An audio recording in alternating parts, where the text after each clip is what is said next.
Hello students, मेरा नाम है नकुल चौहान और आप देख रहे हैं हमारा यूट्यूब चैनल एसएसपी गाइडेंस। आज हमारी वीडियो नंबर 3.6 है। वीडियो नंबर 3.5 में हमने अकाउंटिंग ट्रीटमेंट पढ़ा था वर्कमैन कंपनसेशन रिजर्व का और उसके सारे केसेस हमने उसमें डिस्कस किए थे।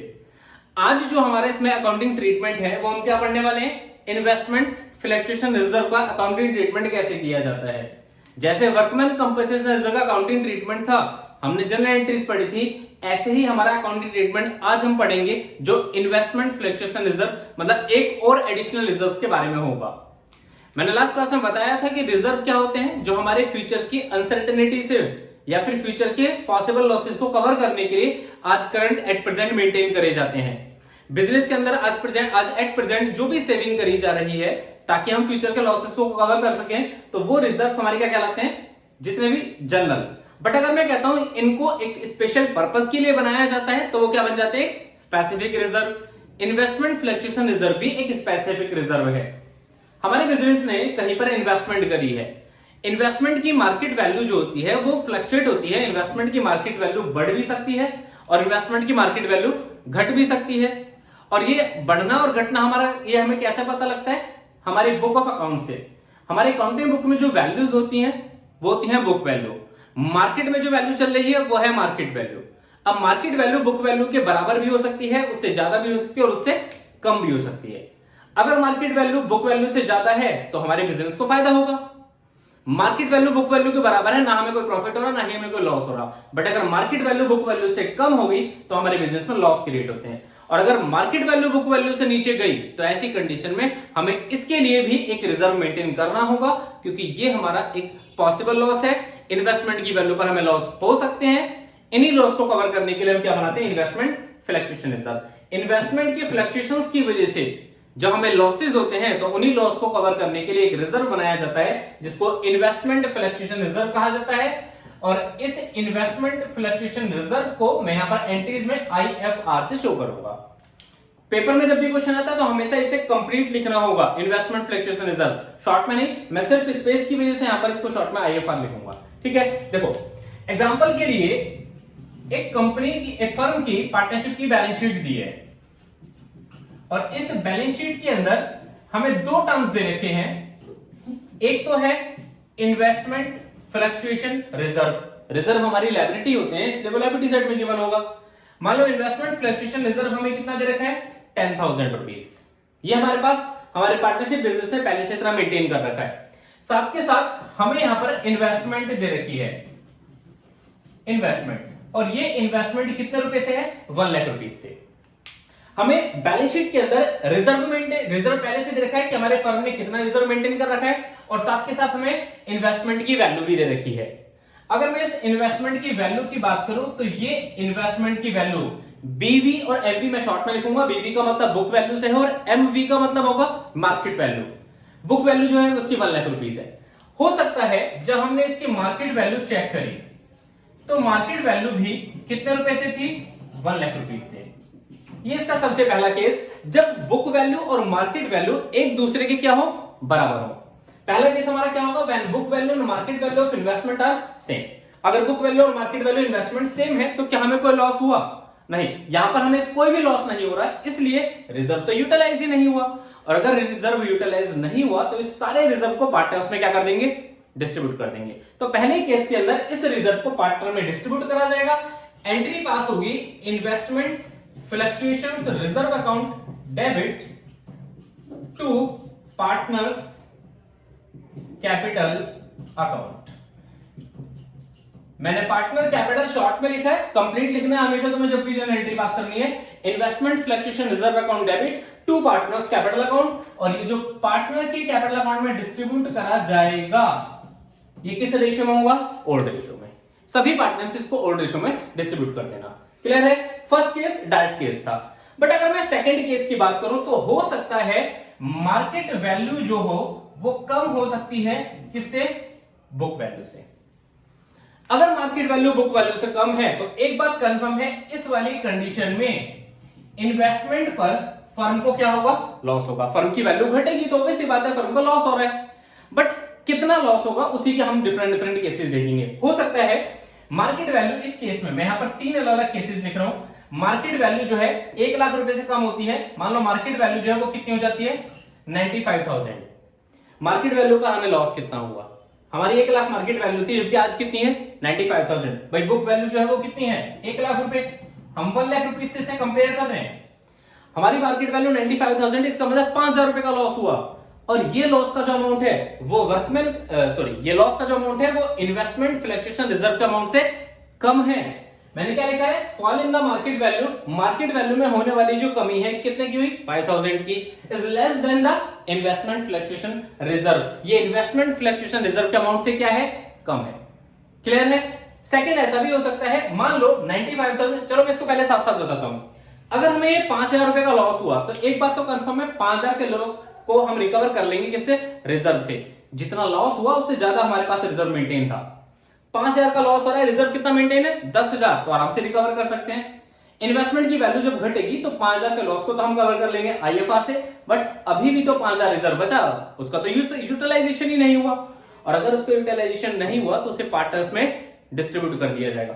क्या एंट्री पास होगी, सबसे पहले investment fluctuation reserve account debit. हमने इन्वेस्टमेंट फ्लक्चुएशन रिजर्व को डेबिट कर दिया क्योंकि रिजर्व का नेचर क्रेडिट होता है। अब हमें इसे कैंसिल आउट करना तो पहले से डेबिट करना होगा। टू, हमने इससे कवर करा पहले इन्वेस्टमेंट को, टू इन्वेस्टमेंट अकाउंट।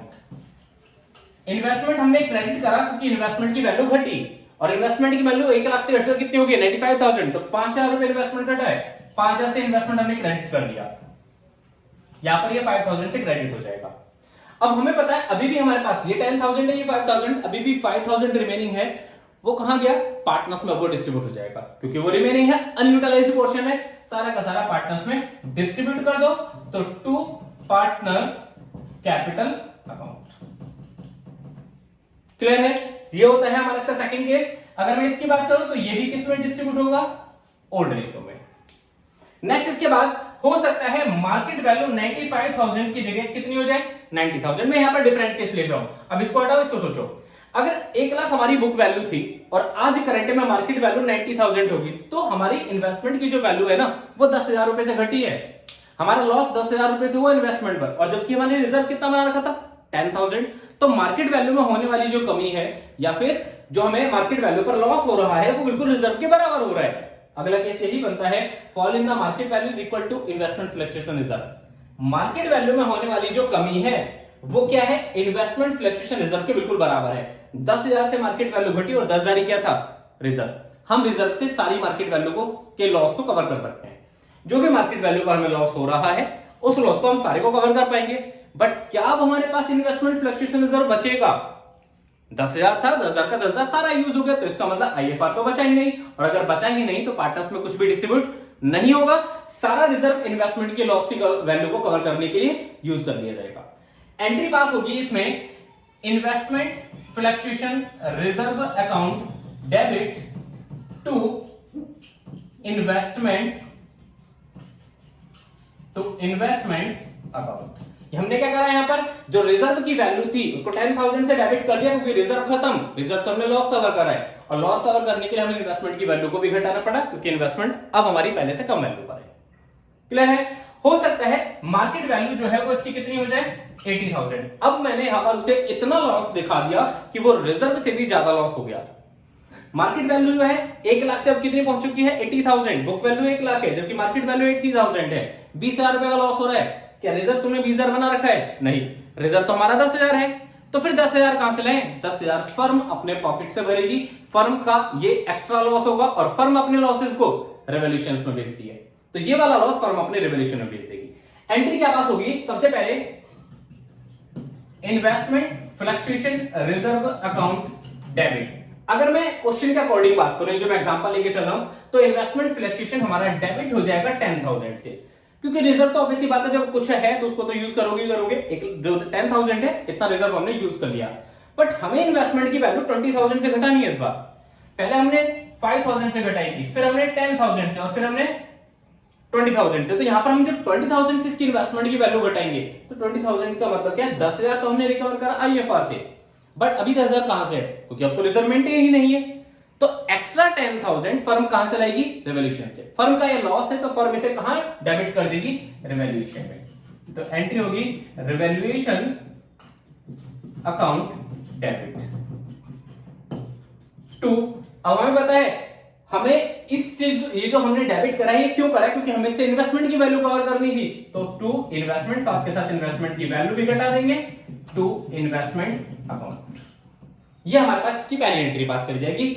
इस केस में एक दूसरी एंट्री और होगी। रीजन क्या है, क्योंकि रिवैल्यूएशन डेबिट करा। रिवैल्यूएशन डेबिट का मतलब फर्म को लॉस हुआ और फर्म के जितने भी प्रॉफिट और लॉसेस हैं पार्टनर्स में डिस्ट्रीब्यूट होते हैं, तो ये रिवैल्यूएशन का लॉस पार्टनर्स में डिस्ट्रीब्यूट करा जाएगा। एंट्री हो जाएगी partners capital account debit to revaluation account. Partners capital account debit to revaluation account. और ये जो पार्टनर्स कैपिटल अकाउंट में डेबिट करा गया ये किस रेशियो में डिस्ट्रीब्यूट होगा, ओल्ड रेशियो में। क्लियर है। तो ये हमारा इसका सेकंड वाले केस के अंदर ये तीन अलग अलग केसेस बन सकते हैं और तीनों ही केस की अगर मैं बात करूं तो तीनों ही केस में मार्केट वैल्यू बुक वैल्यू से कम है। बट एक ऐसा केस भी हो सकता है कि मार्केट वैल्यू जो है वो ज्यादा हो जाए किससे, बुक वैल्यू से। अगर मार्केट वैल्यू बुक वैल्यू से ज्यादा है तो सोचो हमारे बिजनेस को तो इस चीज का क्या मिलेगा, प्रॉफिट। ये हमारे बिजनेस के लिए फायदा बन जाएगा क्योंकि हमारे इन्वेस्टमेंट की वैल्यू बढ़ गई और अगर प्रॉफिट बना तो ऑब्वियसली बात है पार्टनर्स को फायदे मिलेंगे इसमें। ऐसे केस में क्या एंट्री पास करी जाएगी, देखो पहली एंट्री सबसे पहले हमें क्या करना है, यह है मोर देन। सबसे पहले हमें क्या करना है, हमें पता है जब मार्केट वैल्यू बुक वैल्यू से ज्यादा है, फॉर एग्जांपल 1 लाख रुपए की उसकी बुक वैल्यू थी, मार्केट वैल्यू 1,10,000 हो जाती है, क्या लॉस हुआ? और अगर लॉस ही नहीं हुआ तो सारा का सारा रिजर्व तो अनयूटिलाइज रह गया और अगर अनयूटिलाइज है तो सबसे पहले सारे रिजर्व को पार्टनर्स में डिस्ट्रीब्यूट कर देंगे। एंट्री होगी investment fluctuation reserve account debit to partners capital account. ये होगी इसकी फर्स्ट एंट्री। और ये जो पार्टनर्स में अमाउंट डिस्ट्रीब्यूट करा जाएगा ये डिस्ट्रीब्यूट होगा किस रेशियो में, ओल्ड रेशियो में। ठीक है। फिर इसके बाद नेक्स्ट सेकेंड एंट्री इसमें पास करी जाएगी। हमें पता है कि इन्वेस्टमेंट की वैल्यू बढ़ी है और इन्वेस्टमेंट की वैल्यू अगर बढ़ी है तो फर्म को तो प्रॉफिट हुआ और फर्म अपने प्रॉफिट जो है रिवोल्यूशंस में भेजती है, तो ऐसी कंडीशन में फर्म अपने प्रॉफिट को रिवोल्यूशन में भेजेगी। एंट्री पास होगी इन्वेस्टमेंट अकाउंट डेबिट। इन्वेस्टमेंट को हमने डेबिट करा क्योंकि मार्केट वैल्यू जो है उसकी बुक वैल्यू से ज्यादा है। मार्केट वैल्यू 1,10,000 है जबकि बुक वैल्यू 1 लाख है, तो 10,000 रुपए से इन्वेस्टमेंट की वैल्यू बढ़ गई, तो इन्वेस्टमेंट अकाउंट डेबिट 10,000, वैल्यू जितनी बढ़ी है 2, ये फर्म को फायदा हुआ तो फर्म का ये जो प्रॉफिट है रिवोल्यूशन में क्रेडिट कर दिया जाएगा 10,000 से। और जैसे ही रिवोल्यूशन क्रेडिट हुआ क्योंकि फर्म के अंदर प्रॉफिट हुआ तो प्रॉफिट भी तो पार्टनर्स में डिस्ट्रीब्यूट होगा, इसको पार्टनर्स में डिस्ट्रीब्यूट कर देंगे। इसकी एंट्री पास हो जाएगी revolution account debit, revolution account debit और ये पार्टनर्स में डिस्ट्रीब्यूट होगा तो पार्टनर्स की कैपिटल बढ़ा देंगे टू पार्टनर्स कैपिटल अकाउंट। ये हमारे पास इसकी 3 एंट्री। लास्ट वाले केस में ध्यान रखना ये हमारे पास टोटल मिलाकर 3 एंट्री करी जाती है और इसको भी ओल्ड रेशियो में डिस्ट्रीब्यूट कराया जाता है। ये हमारे पास 3 एंट्रीज होंगी जब मार्केट वैल्यू जो है बुक वैल्यू से क्या होती है, बढ़ जाती है, बुक वैल्यू में कुछ ना कुछ इंक्रीमेंट आ जाता है। क्लियर है। तो आज का टॉपिक हमारा ये कंप्लीट इन्वेस्टमेंट फ्लक्चुएशन रिजर्व के ट्रीटमेंट के बारे में था। इस चैप्टर के अंदर जो change in profit sharing ratio है इस चैप्टर के अंदर एक टॉपिक और है, वो है एडजस्टमेंट ऑफ कैपिटल। बट मैं एडजस्टमेंट ऑफ कैपिटल आपको इस चैप्टर के साथ नहीं पढ़ाऊंगा। रीजन क्योंकि वही टॉपिक हमें एडमिशन में भी पढ़ना है, वही टॉपिक हमें रिटायरमेंट और डेथ में भी पढ़ना है। तो जब मैं एडमिशन और रिटायरमेंट और डेथ पढ़ाऊंगा तो उनके साथ ही एडजस्टमेंट ऑफ कैपिटल वाला जो टॉपिक है वो कवर करवाऊंगा। क्लियर। आज की क्लास में चलो हम इसको यही वाइंड अप करते हैं। नेक्स्ट क्लास में स्टार्ट करते हैं एडमिशन ऑफ ए पार्टनर। हमारा जो 3rd यूनिट वाला टॉपिक था, मतलब 3rd चैप्टर का जो टॉपिक था वो सारे हमारे कंप्लीट हो चुके हैं। नेक्स्ट हमारी वीडियोस 4.1 आनी स्टार्ट होंगी। अगर आपको वीडियोस हमारी अच्छी लगे तो लाइक कीजिए, सब्सक्राइब कीजिए हमारे चैनल को और ज्यादा से ज्यादा हमारी वीडियोस को शेयर भी कीजिए। That's all for today.